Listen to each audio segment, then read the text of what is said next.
everyone, welcome to my studio. I'm Vicki Bosisto down here in Port Lincoln, South Australia.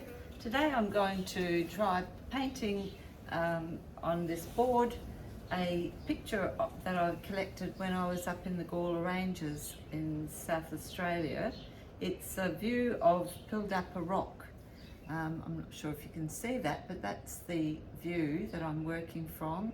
It's on my iPad. I find iPads are really handy because you can zoom in and out and look at the image in more detail. What I've done is I've sort of just usually put my image up in front of me, but I've also got a picture that I drew. I'm not sure if you can see that very clearly.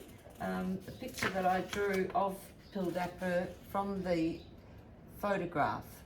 So here we go. I'm just going to stick that up there too. And in a minute, I'll show you the palette of colours. I'm using Matisse structure paint because it has a good body to it and it covers the canvas quite quickly. I've prepared the board, it's not actually a canvas, with a gesso modelling paste in black. Often I'll put a colour in the background, but because this is quite a dramatic scene, I thought I'd just use black today. And I like the gesso because it's got a nice gritty texture to it, which holds the paint and sometimes leaves some little gaps in the paint where some of the black might show through. I'm not going to use a lot of colours to start with. I've chosen these because they reflect the colours that I particularly noticed in the photograph. So I'm using a lovely Australian salmon gum, which is the pink, a cadmium red. This looks like a yellow oxide, but it's actually called skin tone mid. I'm not quite sure why they call colours that we sort of recognise by odd names, but for people who want to get a skin tone quickly, that's one way of doing it. Then I've got an unusual yellow. It's called Acrylic yellow. I like to use Payne's grey to darken up my colours. I might come in with a very dark indigo with a little bit of black, or I might mix my blacks by using two dark colours. The oxide colour that you see there, the red, is not a red oxide, it's a burnt sienna, because that's the colour that I noticed in the picture itself.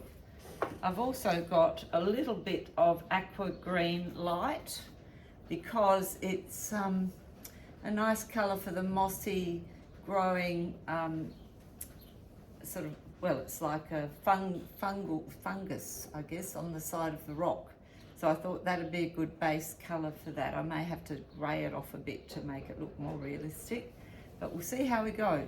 So the first step is to refer to my drawing as well as the image itself and get a nice composition laid out without worrying too much about any detail at this stage. But I'm working on the golden mean, which is dividing the piece into thirds each way, horizontally and vertically, and that way you get a you can put the things that are of most interest in where those points intersect, and that's often where your eye is drawn to. So you'll notice there was a hole in the rock with this beautiful salmony pink colour sort of coming down over the rock from that hole.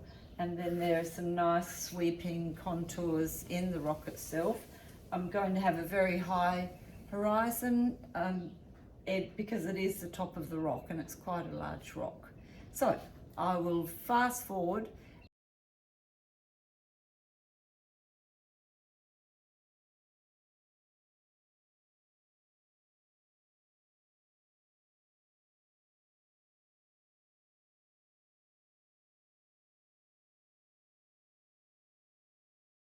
So now I've blocked in the main areas of my composition, but I want to come back in now with some more detailed colours, a little bit darker tones. Where I've left the black, I'm fairly sure that's where I want to put some dark tones. I've also used quite a bold red as a background for this colour of the stone, I may tone that down later, but I quite like the effect.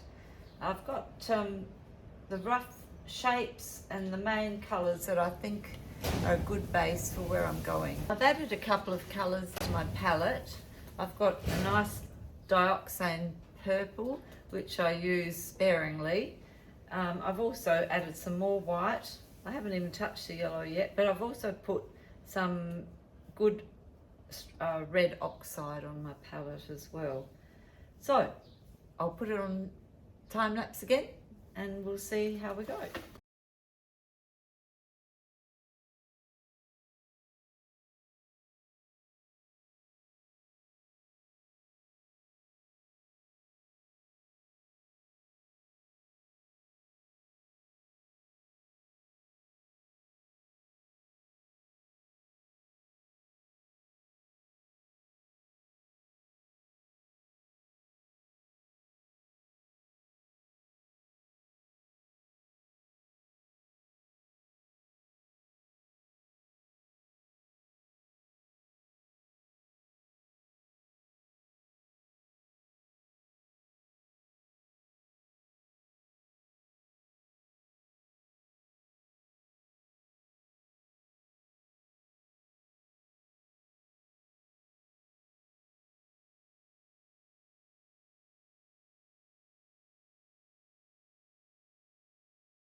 So all that's left now is to pop it into a frame, sign it, and there's my piece.